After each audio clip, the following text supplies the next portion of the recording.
So in the last video, we found that we had a rock at the bottom of the hill, which had some velocity, so it had a kinetic energy, and it had a kinetic energy of 200 joules. And this question right here says that we should use that kinetic energy to find the velocity of the rock at the bottom of the hill. We know that kinetic energy equals 1/2 mv squared. We are trying to find velocity. And so we're going to have to rearrange this equation to get velocity. So I am going to divide both sides by a half so that I get a half on the other side. Dividing by a half is the same as multiplying by 2. So I'm going to have 2 times the kinetic energy when I rearrange that. And then I also need to divide that whole side by v. And so I'm going to write divided by v. And this isn't how I like to write things when I write things by hand, but I'm going to write it like that.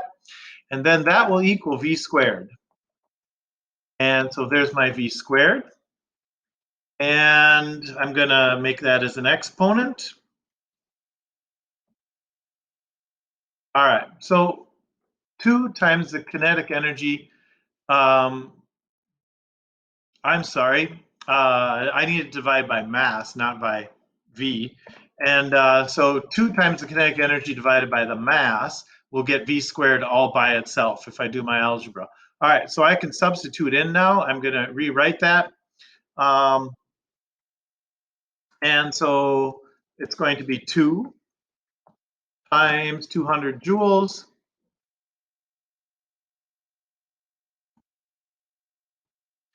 divided by the mass, which was 2 kilograms. And so this is actually pretty simple.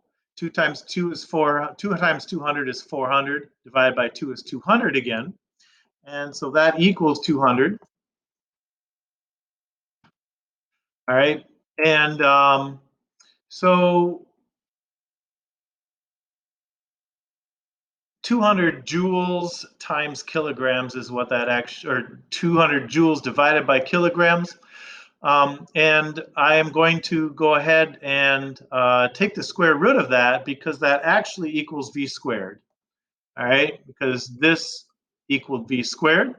So 200 joules, I'm sorry, it's not 200 joules, it's 200 joules divided by kilograms. All right, and that is going to equal v squared. I need to take the square root of that. So I'm actually doing that. 200 square root is 14. And so I should end up with 14, and it's a velocity. So I'm going to say that that is going to give us as a result a velocity of 14 meters per second. Okay. I didn't analyze completely the units in that problem, but we know that it's supposed to be a velocity, so we should end up with 14 meters per second for the rock at the bottom of that hill.